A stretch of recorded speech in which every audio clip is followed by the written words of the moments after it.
오늘 7장을 우리가 17절까지 있으나 13절까지 보면서 이 7장의 주제가 세 가지 환상이 나오는 가운데서 중요한 다림줄의 환상을 우리가 오늘 살펴보겠습니다.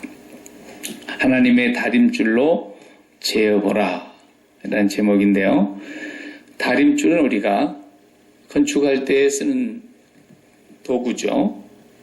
이렇게 팽이처럼 생겨있죠. 끝이 쇳덩어리인데 팽이 모양으로 길쭉하게 뾰족하게 생긴 그것을 실로 이렇게 묶어서 이렇게 벽을 쌓을 때 벽에다가 대보면은 벽하고 이렇게 반드시 줄이 수평선을 이루면 벽이 반드시 세워졌구나 이걸 아는 거고, 벽이 삐딱하게 세워졌으면은 이 다림줄하고 벽하고 수평선이 안 되는 거죠.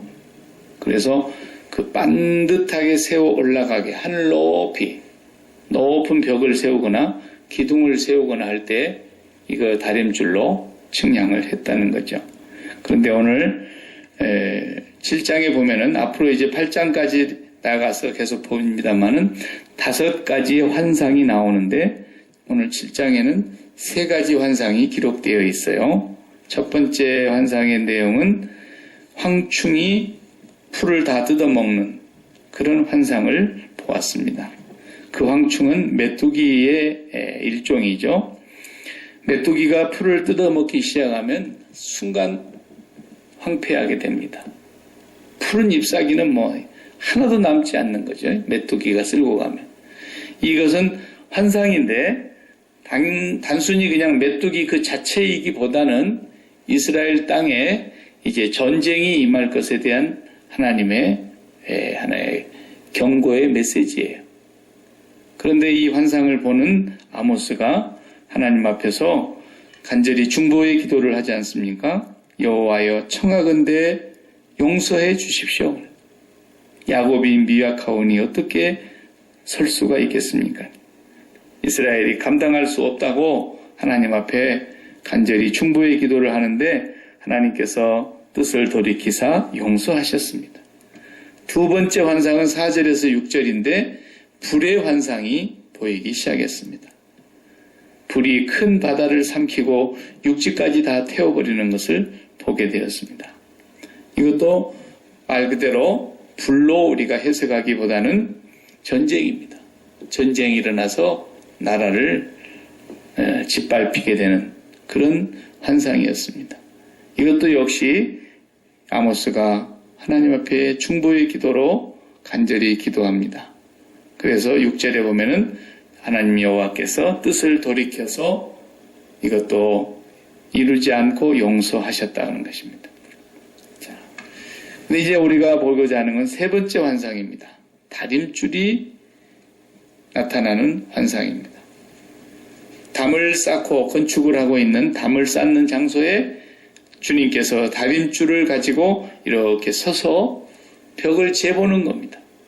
이 벽이 반드시 세워졌는가 아니면 기울어졌는가 이것을 재보는데 그 벽이 반듯하지 않죠. 무너지게 생겼습니다. 그것을 보여주시면서 이제 하나님께서 말씀하십니다. 내가 이제 용서하지 아니하리라. 이삭의 산당들이 황폐되며 이스라엘의 성소들이 파괴될 것이다. 내가 일어나 칼로 여로보암의 집을 치리라.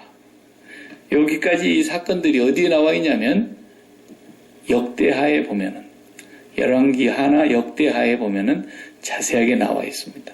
역사적으로 아스루라고 하는 아시리아라고 하는 나라가 북쪽 이스라엘을 침공해 오죠. 그래서 왕을 죽이고 새 왕을 세워놓고 1차 침공, 2차 침공, 3차 침공 이렇게 계속 침공에 들어오는 것에 대한 얘기가 나오는데 그 얘기가 완전히 멸망을 시키지는 않았지만 아수르 왕의 역사적으로 보면 디글랏빌레셀이라고 하는 왕이 있었는데 이 왕이 이스라엘 땅을 1차, 2차, 3차에 의해서 침공에 들어옵니다.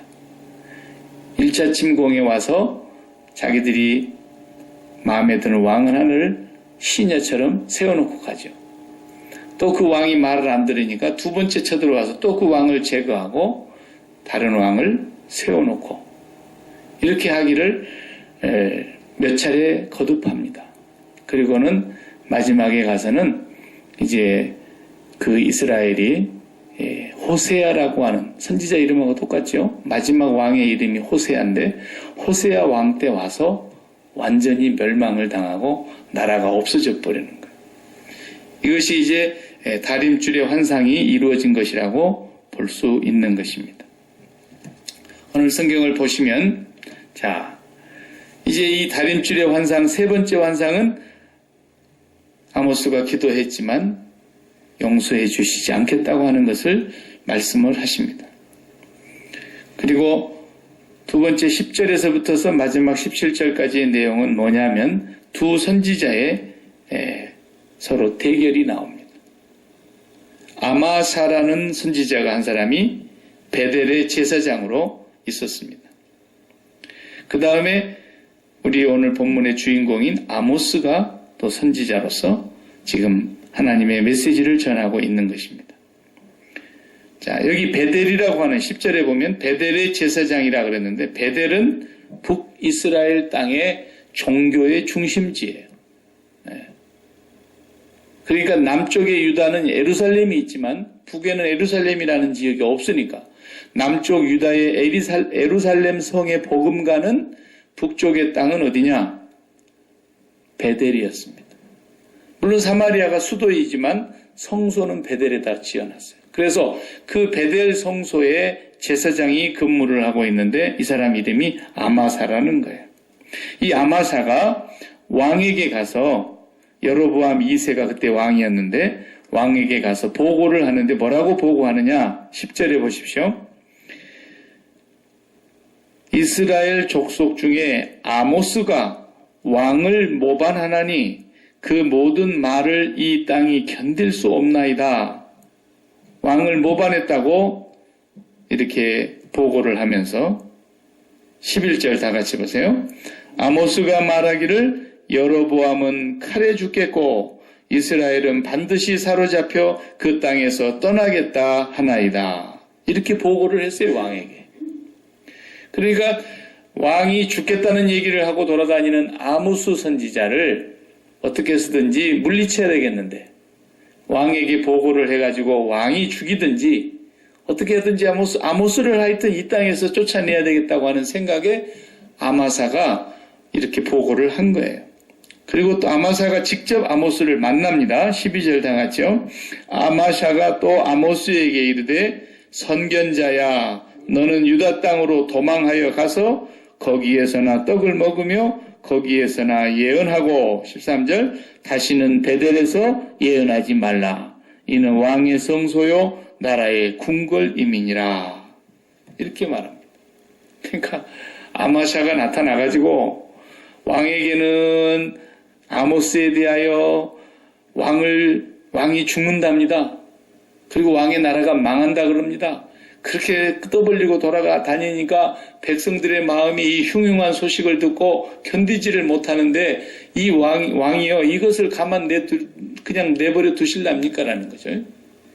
그리고 나서는 아모스 선지자를 직접 만나가지고 비아냥거리는 말을 하지 않습니까? 너는 네 고향 유다 땅으로 네 나라로 도망가라. 왜? 너 잡히면 죽는다라는 거예요. 거기 도망가서 거기서 떡을 먹고 거기서나 예언하고 그렇게 해라. 여기는 왕이 사는 궁궐이고 왕의 성소야. 그러니까 이런 데서 떠버리지 말고 좋은 말로 할 때 도망가서 목숨을 부지하고 싶으면 도망가서 너희 나라에 유다에나 가서 그런 짓거리 하고 살아라. 그러니까 떡이나 먹고 그랬잖아요. 본문에 보면. 거기서 떡을 먹으며 거기서나 예언하고. 자, 이렇게 말하자 우리 읽지 않았지만 14절에 아모스가 대답하죠. 아마샤에게 대답하여 이르되 나는 선지자가 아닙니다. 선지자의 아들도 아닙니다. 나는 목자요 뽕나무를 재배하는 자입니다. 그리고 15절에 양떼를 양떼를 따를 때에 여호와께서 나를 데려다가 여호와께서 내게 이르시기를 가서 내 백성 이스라엘을 예언하라 하셨나니, 하나님이 예언하라 그래서 내가 온 거지. 나는 본래 선지학교 출신도 아니고 요즘 말로 하면 뭐 신학교 나와가지고 목사가 된 사람도 아니요. 나는 우리 집안에 목사 난 사람도 없고 나는 종교적으로 그런 집안의 사람이 아닌데 그냥 나는 뽕나무를 재배하는 농부였고 양을 치는 목자일 뿐인데 어느 날 내가 양을 치고 들판에 있는데 하나님께서 나를 부르시더니 내 백성 이스라엘에 가서 이 말을 전하라. 그리고 그 입에 하나님의 말씀을 넣어주시니까 내가 와서 전달하는 것뿐입니다. 그러면서 아마샤에게 하나님의 말씀을 그대로 전달해 주는데 마지막 17절에 보면은 여호와께서 이와 같이 말씀하시기를 아마샤에게 말하죠. 네 아내는 어떻게 된다고요? 네 성읍 가운데서 아내가 창녀가 될 것이요. 내 자녀들은 칼에 엎드러지며 내 땅은 측량하여 나누어질 것이며 너는 더러운 땅에서 죽을 것이요. 이스라엘은 반드시 사로잡혀 그 땅에서 떠나리라 하셨느니라. 그대로 전달하는 거예요. 우리가 이게 책으로 읽으니까 하나님의 말씀을 그대로 읽습니다. 그런데 이 분위기를 한번 가만히 생각해 봐요. 무슨 배경이 있는 사람이 아니잖아요. 누가 뒷 배경을 딱 받쳐주면서 너 가서 이 얘기해라. 배경은 누구뿐이냐면 여호와 하나님, 보이지 아니하시는 여호와 하나님뿐이에요. 그런데 하나님을 두려워하고 경외하는 사람이 있어야 뭐 하나님이 보냈다 그러면 두려워하지. 아무도 하나님을 두려워하지 않아요. 아무도 하나님을 경외하지 않아요. 그런데 하나님이 보냈다 그러니까 도리어 비아냥거리는 거예요. 차라리 눈에 보이는 왕이 임명을 해가지고 왕명을 가지고 전달해라. 그러면 눈에 보이니까 오히려 그걸 무서워하는지 모르겠어요. 그런데 보이지 아니하는 하나님을 아무도 경외하거나 두려워하지 않는 그 땅에 가서 왕이 죽는다고 말을 합니다. 그럼 왕이라는 그 권세가 얼마나 무서운 권세입니까, 여러분? 그 왕이 보잘것없는 왕이 아니었거든요. 여로보암 2세가 지금 왕인데 그 땅에 가장 부흥과 전성기를 이루고 있는 왕이에요. 최고의 전성기를 이룩한 여로보암 2세의 왕이란 말이에요. 남쪽으로 얘기하자면 다윗의 왕국과 같은 나라를 건설한 사람이 여로보암 2세입니다. 그렇게 큰 권세를 가지고 그 주변 국가들이 꼼짝을 못했어요. 여로보암 2세가 통치할 때. 오히려 조공을 바쳐야 했고 이스라엘 앞에 다 무릎을 꿇었고 역대하에 보면 나와요. 그렇게 강대국이 되어 있는 이스라엘 땅에 왕 앞에 가가지고 당신은 죽습니다 이제. 당신의 나라는 망합니다 이제. 그리고 그 옆에서 비아냥거리는 아마샤라고 하는 그 궁궐의 성소에서 일하는 대제사장 아마샤에게 네 아내는 창녀가 될 것이다. 네 자식들은 다 칼에 엎드려져 죽을 것이다. 네 땅은 다 빼앗겨서 다른 사람이 취하게 될 것이다. 그리고 너는 끌려가서 더러운 땅에서 죽게 될 것이다. 그리고 이스라엘은 반드시 망하게 될 거다. 이렇게 하고 다니면 그거 보통 일이 아닙니다. 미국같이 언론의 자유가 조금 보장되어 있고 민주주의가 그래도 정말 이 지구상에서는 가장 꽃피운 나라이기 때문에 누가 이렇게 말을 해도 그 기자나 이런 사람들이 한 사람이 말을 해도 그 기자를 뭐 잘못 말하면 그건 감옥 가는 것이지만 어느 정도 근거가 있는 말을 하면 함부로 못하지 않습니까? 우리가 살았던 옛날에 고국의 대한민국 같은 데서는 독재 정권이 나라를 다스릴 때가 있었어요. 완전한 공산주의 독재는 아니었지만 민주주의라고 하면서도 독재 정권에서 하는 행동을 하는 때가 있었단 말이죠. 그래서 대통령의 잘못을 누가 지적한다든지 권세 있는 사람들의 불의를 지적한다든지 그러면은 전부 남산에 끌려갔어요. 거기 끌려갔다 나오면은 정신병자 되기나 아니면 반병신 돼가지고 그냥 망가져 버려요. 그 자식들은 평생에 취직도 못했어요. 네. 감히 어디다 대놓고 청와대에다 그런 소리를 하냐 이거죠. 그렇게 얘기한 사람들 가운데 멀쩡한 사람이 없었습니다. 그때는. 지금이야 이제 그렇게까지 우리나라가 공산주의자들이나 할 수 있는 그런 독재는 못하지만은 예전에 왕이라고 하면은 그건 지존이에요. 땅의 지존. 왕의 권세를 대적할 사람은 아무도 없는 거예요. 그런데 더구나 하나님을 경외하지도 않고 두려워하지 않는 그 왕 앞에다 대놓고 이런 소리를 하면 왕이 야야 듣기 싫다. 저놈 잡아다 좀 목을 쳐버려라 누가. 그러면 잡아다 죽이는 거죠. 그런 시대인데 아모스가 가서 지금 얘기하고 있는 거예요. 자기 고향도 아니고 자기 나라도 아니고 남의 나라 동족이긴 하지만은 북쪽 이스라엘 그리고 왕과 백성의 지도자들 앞에서 지금 큰 소리로 외치는 겁니다. 자, 여기서 우리가 볼 때 아마샤에게서 한 가지를 우리가 엿볼 수 있는 게 있습니다. 아마샤가 비아냥거리면서 12절에 그 말을 하죠. 아모스에게 이르되 선견자야 너는 유다 땅으로 도망하여 가서 거기에서나 떡을 먹으며 그랬어요. 이게 지금 아마샤가 한 말이지 않습니까? 제사장 아마사가 아모스에게 야 쉬운 말로 야 이 자식아 너희 고향이나 돌아가가지고 거기서나 떡이나 얻어 먹으면서 그 짓거리 하고 살아 이렇게 얘기했다 그 말이에요. 네. 이게 뭔 얘기냐면 뒤집어 놓고 보면 아마샤의 마음속에서는 자기가 살아가는 삶의 방식을 그냥 아모스에게도 그대로 내뱉은 거예요. 아마샤는 어떤 사람이냐면 그냥 왕의 성소에서 권력의 비호에 등립고 권력이 자기를 딱 받쳐주는 거예요. 그러니까 제사장이라고 하는 사람은 하나님과 백성 사이에서 하나님의 뜻을 전달하는 사람이야 하고 죄를 지은 사람들이 하나님 앞에 회개해야 되는데 오히려 그 나라는 부강하지만 온 백성이 범죄하고 있는 그 이스라엘 땅에서 자기는 왕의 잘못을 한마디도 지적하지 못하고 뭐 하는 거예요? 왕이 주는 떡을 받아 먹으면서 왕의 권력의 비호를 받으면서 살았던 그런 사람이라 그런 뜻이에요. 그러니까 자기가 그러니까 우리 시체말로 애들 하는 말로 개 눈에는 뭐밖에 안 보인다고 자기가 그러니까 아모스도 그렇게 보이는 거야. 야 너도 가서 네 동네 가서 떡이나 더 먹고 그 짓거리 하고 살아. 나는 왕의 성소에서 내가 그 일 하고 있는데 네가 와서 무슨 잔소리냐 이거죠.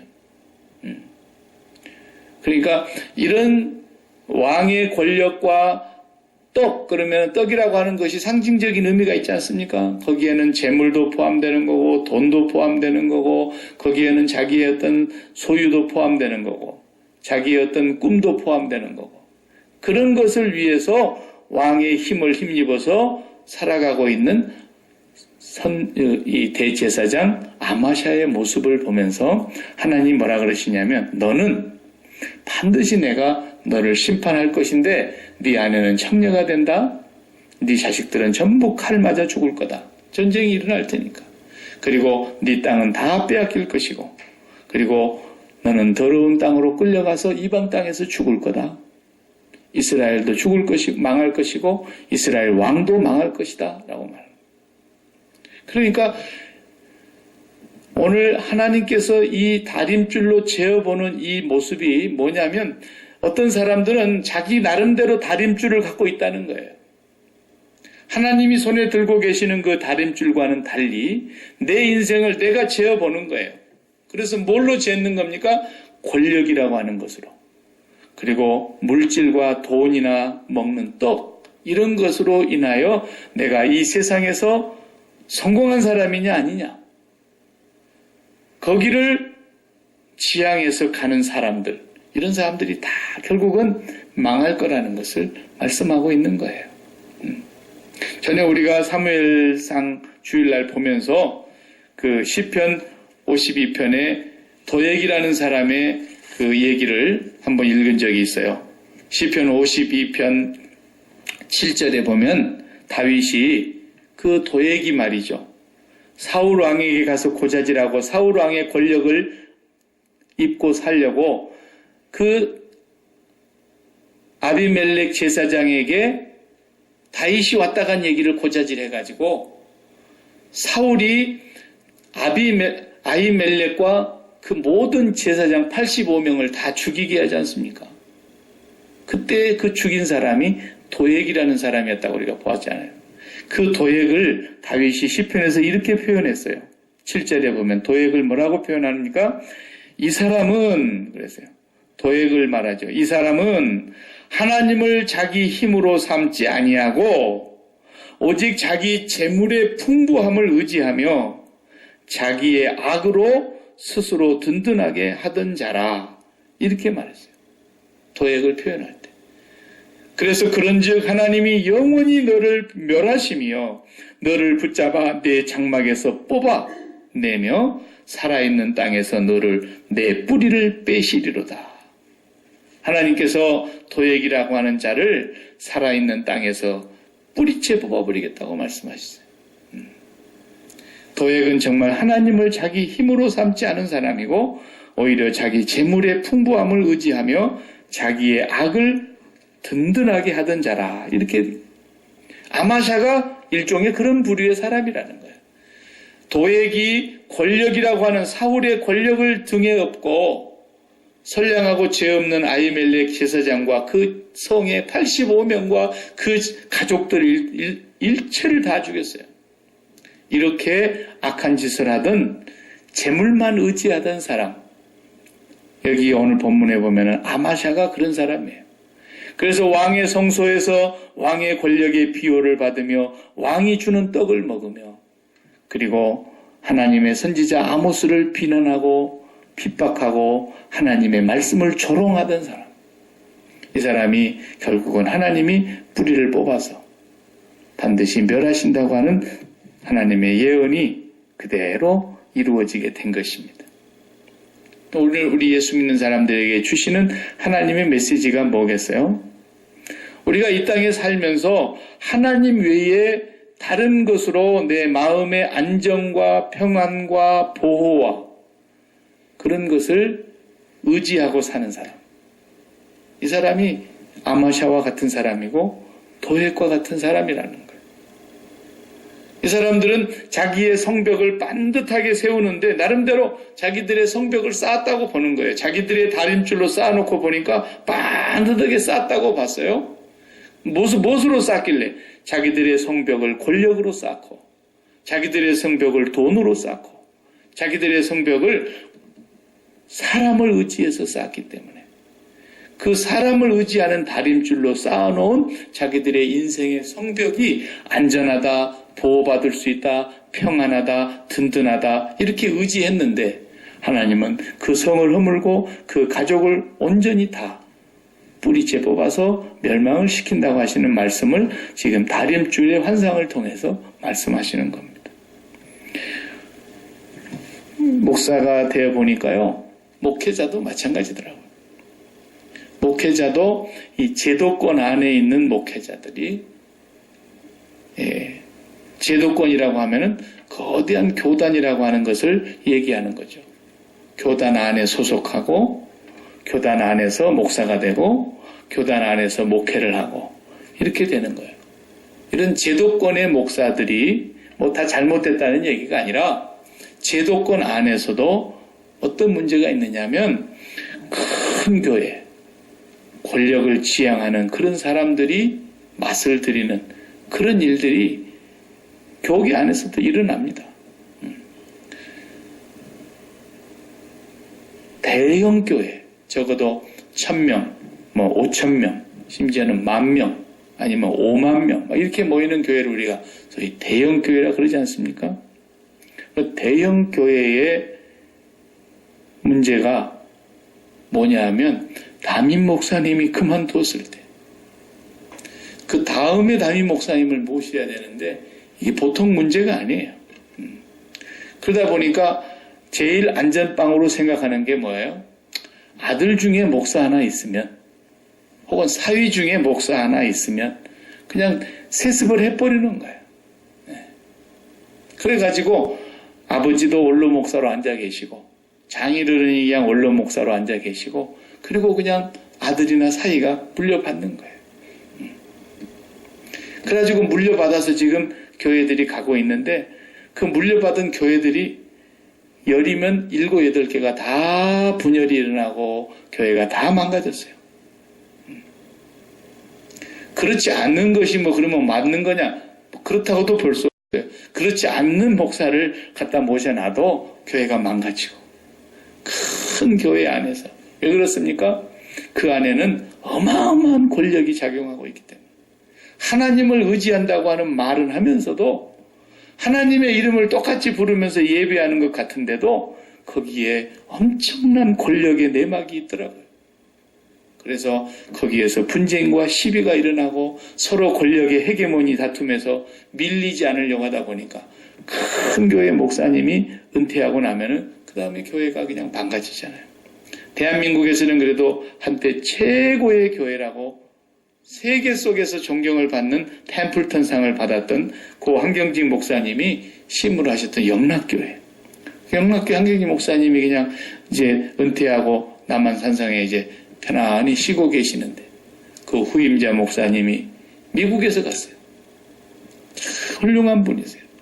평생 목회만 하시고 신학교에서 교수만 하셨던 점잖은 선비 같은 분이 가셨어요.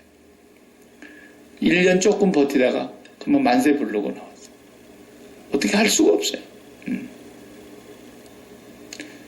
그 다음에 또 훌륭하신 분이 또 가셨어요. 독일에서 공부 많이 하시고 박사학위도 가지고 계시고 책도 많이 쓰시고 신학교에서 교수하시는 분이 또 가셨어요. 그분도 몇 년 못하고 그냥 물러나셨어요. 지금 있는 분은 엄청난 소요가 일어나가지고 정말 KBS 9시 뉴스에 영락교회가 다 나오는 거예요. 얼마나 데모가 일어나가지고 경찰이 출동하고 한국 교회는 보면은 누가 뭐라 해도 대형 교회가 다 말아먹었어요. 한국 교회가 살려면 대형 교회가 크게 변화가 일어나든지 아니면 대형 교회가 다 문을 닫든지 그래야 할 판이에요. 뭐 5만 명 넘는 교회들이 한 손에 꼽죠. 5개 교회 정도 되는 교회들이 다 아들이나 사위한테 물려줬어요. 다 문제가 있는 거예요. 감옥 가고 지금도 감옥에 가 있고 지금도 그냥 뉴스거리가 되고 이런 것들이 뭡니까? 교회가 제도권 안에 있다 보니까 아마샤와 같은 사람들이 생겨나더라는 거예요. 그래서 권력에 빌붙어가지고 떡을 위해서 살아가는 사람들, 자기 이권을 위해서 살아가는 사람들, 교회를 이용해가지고 부를 축적해가는 사람들, 이런 사람들이 지금에 와서는 세상이 바뀌고 나니까 그때는 최고인 줄 알았는데 지금 감옥 가 있어요. 그래서 아마샤와 같은 사람들의 모습이 오늘 교회의 모습이라고 하는 것 앞에서 우리가 회개하지 않으면 설교하고 있는 제 자신이 그럼 나는 아모스냐? 그렇지 않아요. 하나님이 긍휼히 여기시고 하나님이 불쌍히 여겨주지 않으시면 아모스 같이 될 수가 없어요. 다 아마샤가 되고 마는 거예요. 그냥 권력에 가서 그냥 시녀 노릇이나 하고 그냥 떡고물이나 좀 더 떨어지는 곳에 가가지고 고개 숙이고 어떻게든지 자기의 유익을 위해서 줄을 서는 사람들, 이런 사람들의 모습이 아마샤의 모습이에요. 하나님이 우리를 붙들어 주시고 하나님이 우리를 긍휼히 여겨주시고 하나님이 우리를 용서해 주셨기 때문에 그나마 우리가 목숨 부지하고 사는 거예요.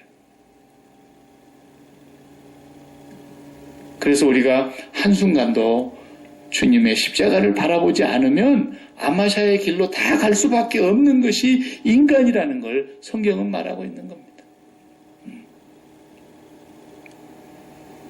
주님도 이 세상에 오셔서 제도권과 부딪히셨잖아요. 계속 제도권이라고 하면 누굽니까? 대제사장, 백성의 장로들, 서기관들, 율법학자들, 그 바리새인의 파당들과 얼마나 많이 부딪힙니까? 결국은 그들이 예수 그리스도를 십자가에 못 박아 죽이는데 맨 선봉에 서지 않습니까? 주님이 만약에 제도권 안에서 활동하시면서 제도권과 이렇게 결탁을 맺으셨다고 한다면 주님이 어떻게 구속사역을 하실 수 있었겠습니까? 사도 바울도 한때는 그 바리새인의 입장에 있으면서 교회를 핍박했고 그리스도인들을 옥에 넘기고 죽이는 데 앞장서고 그러던 사람이었는데 그 사람이 회개하고 제도권에서 나왔어요. 제도권이 다 나쁜 것은 아니지만 제도권 안에 있을지라도 오늘 조심해야 되는 건 뭐냐면 하나님을 의지하는 것을 제외하고 권력을 의지한다거나 사람을 의지한다거나 자기의 유익을 위해서 행한다는 것은 전부가 다 아마샤처럼 반드시 망하게 되어 있습니다. 반드시 망하게 돼요. 그러니까 최고의 영광의 자리에 올라갔던 사람들 우리가 이름만 대면 그들의 개인의 인격 문제 때문에 제가 이름을 댈 수는 없지만은 그 이름 한마디 대보면은 그 사람들이 한국 교회에서는 세계가 부러워해서 교회 관광을 올 정도로 큰 교회 목사님들이었지만은 다 검찰청에 불려가가지고 그 추접한 죄악과 그런 허물들이 다 드러나고 그래서 얼마나 한국 교회가 세상에 부끄러움을 사고 욕을 돌리고 그런 일들이 많았냐는 거죠. 오죽하면 하나님께서 제도권에 그 많은 선지자들이 있고 그 많은 제사장들이 있는데도 단 한 명도 하나님의 마음에 든 자가 없으니까 저 남쪽에 딴 나라에 그것도 선지자도 아니고 제사장 집안도 아닌 뽕나무나 키우고 양이나 치는 아무 힘도 없는 농부약 목자를 하나님의 말씀을 그 입에 넣어가지고 네가 가서 얘기해라. 네가 가서. 하나님이 마지막 보내시는데도 안 듣는 거야. 야, 네 나라에 가서 떡이나 얻어먹으면서 거기서 그 짓거리하고 살아. 이렇게 피아냥거리는 그 아마샤를 하나님이 뭐라 그러죠? 내가 너희 집을 뿌리채 다 뽑아버릴 것이다. 그리고 하나님께서 북이스라엘을 그 다림줄 환상대로 씨를 말렸어요.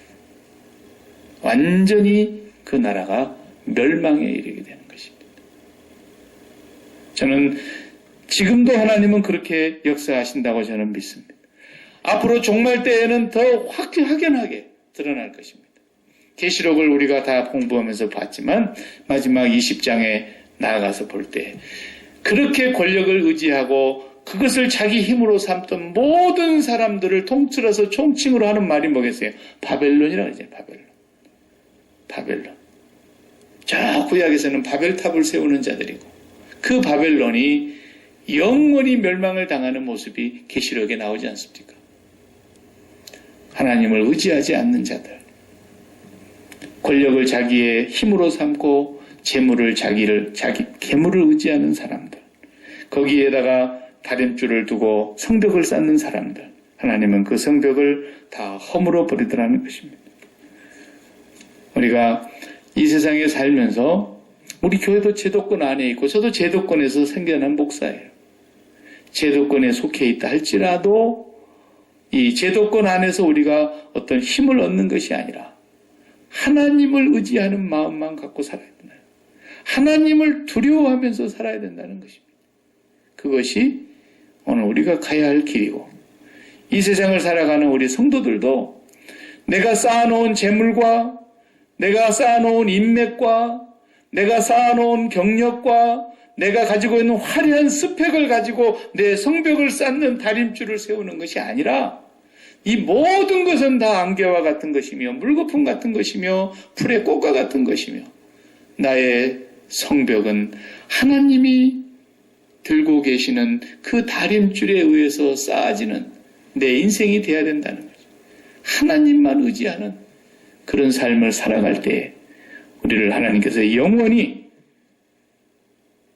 그 손에서 빼앗을 자가 없도록 보호하실 것이며 그걸 시편 92편에서는 뭐라고 표현합니까?